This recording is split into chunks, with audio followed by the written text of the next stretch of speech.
Bonjour à toutes et bonjour à tous. Je souhaitais vous parler aujourd'hui d'un sujet qui est très important pour notre société, mais je dirais pour le monde en général, qui est celui de la cohabitation avec la grande faune et en particulier avec le loup, qui constitue un enjeu majeur pour la préservation de la biodiversité de nos territoires et qui est une responsabilité très importante pour notre pays dans cet enjeu justement de l'érosion de la biodiversité qui est un des drames du XXIe siècle. Vous le savez, alors qu'il avait disparu, le loup, qui est une espèce protégée, fait naturellement son retour en France depuis maintenant près d'un quart de siècle. C'est une très bonne nouvelle pour la biodiversité qui, et c'est bien de le garder à l'esprit, la biodiversité qui est un bien commun de l'humanité. Mais pour les éleveurs, j'en ai cruellement conscience, c'est une difficulté supplémentaire, c'est un véritable défi parce que eux, au quotidien, ils sont au contact souvent des loups et ils font face à la prédation des loups sur leurs troupeaux. Il faut bien avouer que jusqu'à présent, la méthode qui a été employée pour essayer justement de rendre possible cette cohabitation n'était pas satisfaisante parce qu'elle privilégiait la gestion à court terme. Elle fixait de manière plutôt arbitraire l'abattage de quelques dizaines de loups chaque année. On a voulu remettre un peu les choses à plat et c'est pourquoi nous avons voulu, avec Stéphane Travert, le ministre de l'Agriculture, revoir le dispositif et tenter de construire un plan d'action avec une vision à long terme. Alors avec ce nouveau plan, qui est proposé dès aujourd'hui à la consultation publique, le gouvernement se fixe un double objectif.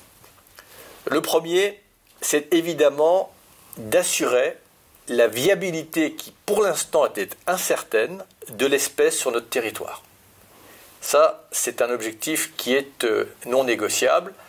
Le nombre actuel des 360 loups, bientôt sans doute 400 d'après les dernières données, est encore insuffisant et nous visons au moins 500 loups avant la fin du quinquennat, conformément à nos engagements pour la biodiversité et à ce que préconisent les scientifiques. Le développement de la connaissance sera évidemment une pierre angulaire de ce plan. Des actions pour une meilleure connaissance de l'espèce et plus encore de son comportement dans l'environnement sont proposées, ainsi que de nombreuses expérimentations, toujours en lien avec des équipes de chercheurs.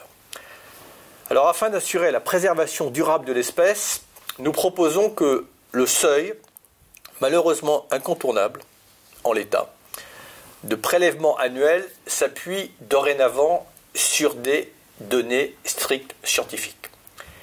Ces derniers, les scientifiques, préconisent qu'il ne soit jamais supérieur, ce seuil, à entre 10 et 12% de l'effectif total de la population.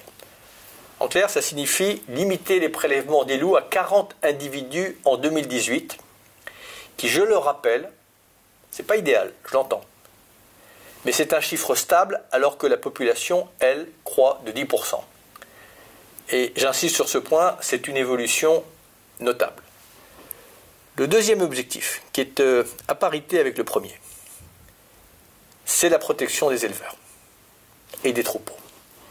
Car personne, en tout cas pas moi, ne peut rester insensible à la détresse et à la souffrance de celles et ceux qui sont confrontés aux conséquences des attaques sur leurs troupeaux. C'est très facile à distance d'avoir des positions radicales quand on n'est pas visuellement, charnellement, psychologiquement concerné à cette situation. Et moi, je ne peux pas mettre aux oubliettes que l'an dernier, 10 000 brebis ont été tuées, souvent d'ailleurs dans des conditions de souffrance peu acceptables. Et donc c'est quelque chose qu'il faut garder à l'esprit, car la vie d'une brebis, le bien-être d'une brebis est, de mon point de vue, aussi important que le bien-être du loup. Et on souhaite donc faire de l'accompagnement des éleveurs et du renforcement des mesures de protection des troupeaux désormais une priorité absolue. Celle-ci, elle doit devenir un préalable à toute intervention sur la population de loups. Ça, c'est la priorité. L'obligation de se protéger, elle doit être mise en place avec les éleveurs qui souhaitent continuer à bénéficier du système d'indemnisation en cas de dommages. Dans le plan, ce nouveau plan figure également de nombreuses actions de soutien au pastoralisme et à l'élevage. Mais même si la protection est efficace dans la majorité des cas, force est de constater, et il faut avoir l'honnêteté de le reconnaître, il arrive que ces mesures de protection échouent et qu'elles ne suffisent pas. Et là, j'en suis contrit, mais dans ce cas, l'accès à la légitime défense pour l'éleveur dont le troupeau est tout de même attaqué doit être facilité. L'éleveur doit pouvoir se défendre en cas d'attaque, en ciblant malheureusement les loups responsables. Voilà, je terminerai en vous disant que la réussite du travail ministériel, elle repose sur la recherche du meilleur compromis, peut-être du moins mauvais compromis. Mais c'est ça aussi ma responsabilité, pour répondre à l'ensemble des objectifs que l'on se fixe. On a encore une fois deux contraintes: préserver le loup et penser à la réalité quotidienne de la vie des éleveurs sur leur territoire.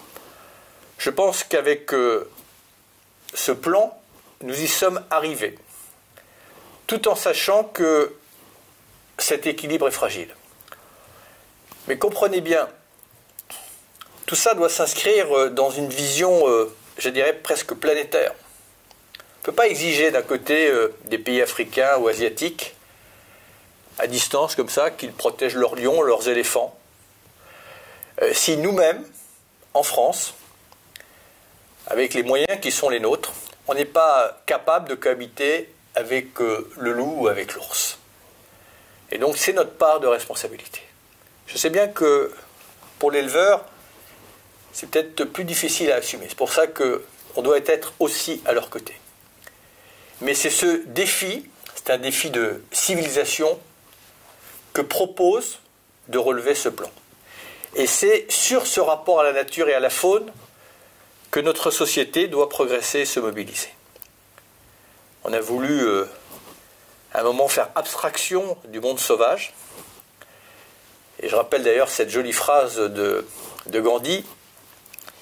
Il disait: le sauvage, c'est un merveilleux antidote à nos excès de civilisation.